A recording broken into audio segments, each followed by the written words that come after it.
देखो, आज हम बात करने वाले हैं एक ऐसे वैक्सीन की जो दुनिया भर में नाम बटोर रही है। और रूस ने कैंसर के खिलाफ एक नई वैक्सीन तैयार की है जिसका नाम है इंट्रोमिक्स।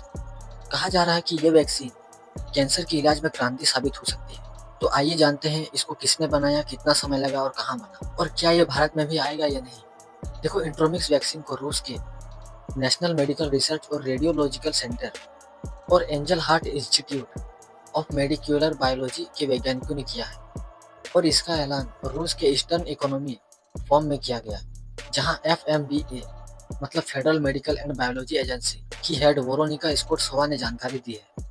देखो, इस वैक्सीन पर शोध कई सालों से चल रहा था, लेकिन केवल प्रयोगशाला में नहीं बल्कि लगभग 3 साल तक प्री क्लिनिकल ट्रायल्स हुए और नतीजे इतने सकारात्मक रहे कि अब इंसानों पर इसका इस्तेमाल किया जाने की तैयारी की जा रही है। वैक्सीन को रूस के बड़े केंद्रों, खासकर मॉस्को स्थित संस्थानों में तैयार किया गया और इसका ऐलान ईस्टर्न इकोनॉमिक फोरम में हुआ।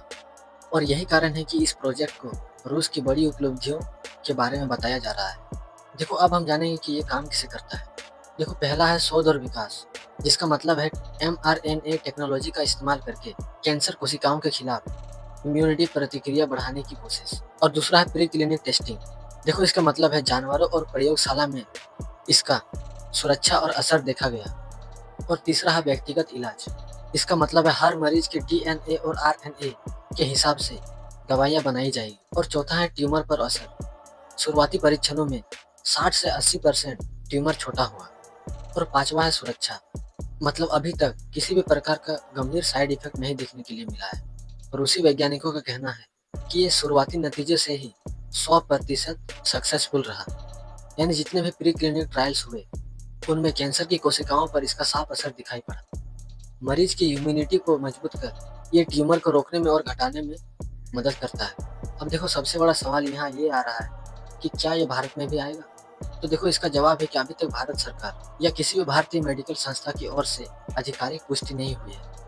भारत में इस वैक्सीन को लाने के लिए क्लिनिक ट्रायल्स, सरकारी मंजूरी और अंतर्राष्ट्रीय सहयोग जरूरी होता है, और इसीलिए इसमें समय लग सकता है।